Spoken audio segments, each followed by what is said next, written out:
Já na Alemanha, olha que coisa curiosa, o Augusto vai nos contar que tem gente reclamando do investimento em energia verde.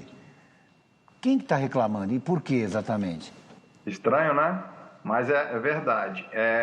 Então, o partido da extrema-direita, o AfD, tem um posicionamento de questionar, não é? Por exemplo, a produção da energia eólica e dizendo que causa um certo prejuízo. Mas os cientistas deixam claro que ela já consegue se pagar. Então, assim, há uma divergência de interesses. Tem políticos da extrema-direita que até consideram que não existe um problema climático. Isso é uma polêmica que existe aqui. A gente tem o Partido Verde também, que defende essas causas ambientais, mas felizmente a extrema-direita com essa posição ainda é uma grande minoria por aqui.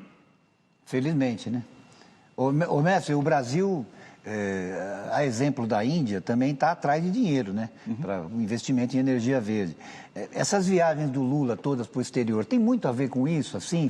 Faz parte da espinha dorsal da estratégia, assim, você diria, não?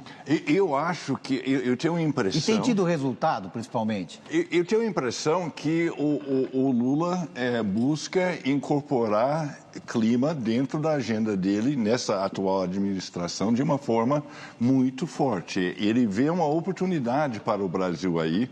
Nós temos o Fundo Amazonas, que a Lenora mencionou, que é uma ideia genial, brasileira, sensacional, e que todo lugar que ele vai, ele consegue levantar investimentos, porque ele já tem todo o aparelho montado para isso, já comprovado. Ele tem um produto a oferecer, ele tem um produto, né? E está comprovado, e as pessoas sabem, e o mundo inteiro preocupado com isso. Eu só queria dizer uma coisa, comentando a fala do Augusto aqui, que eu acho que é muito importante entender, que eu vou falar na lata, a extrema-direita mundial é financiada pelos combustíveis fósseis. São representantes, são um dos motivos que eles são tão fortes, porque tem muito dinheiro, é 1/3 da economia mundial, que vai ter que acabar logo.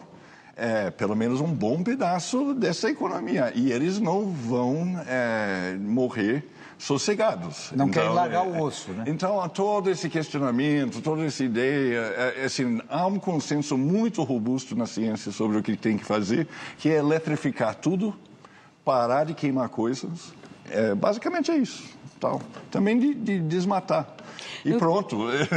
Agora, a questão aqui também é que houve uma grande preocupação com a crise energética. Então, isso dá suporte para esse discurso, né? Contrário à energia verde. Foi preciso que o chanceler, o Scholz, ele usasse uma palavra de ordem, que a gente fala aqui, para tomar a decisão de retomar algumas usinas nucleares, porque havia uma divergência entre alguns partidos. E o problema é que a gente ficou bem preocupado com a falta do gás que vinha da Rússia. Então, isso deu um combustível, né, para esse discurso contrário à energia verde, pela necessidade que existe de urgência e até pela recessão econômica, para que isso não atingisse. Agora, de fato, se aproveitar dessa situação para contestar uma energia verde que é necessária pelas questões climáticas que já são bem óbvias, né, para todo mundo. Agora, eu estava pensando, por exemplo, na Argentina, né? No meio dessa trepidante campanha política, tem espaço? Fala-se de meio ambiente? Tem espaço para falar o que ele falava, ou seja, o negacionismo. Essa é a verdade. Não é o caso de Massa, mas é o caso de Milei. Vou ser sincera, mas é mesmo assim. Ele fala que a questão da mudança climática é mentira. Assim, é mentira, não existe. 100% falsa. Claro, 100% falso, mas ele fala nisso. Outra coisa que eu queria falar, o assunto da energia atômica, da energia nuclear, é a questão dos resíduos, ou seja, como você e onde você coloca os resíduos.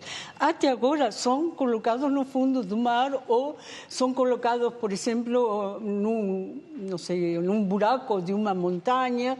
É complicado porque você tem elementos radiativos aí que ficam anos, séculos, não anos, né? Então, é um problema. A gente tem que pensar também nisso, né?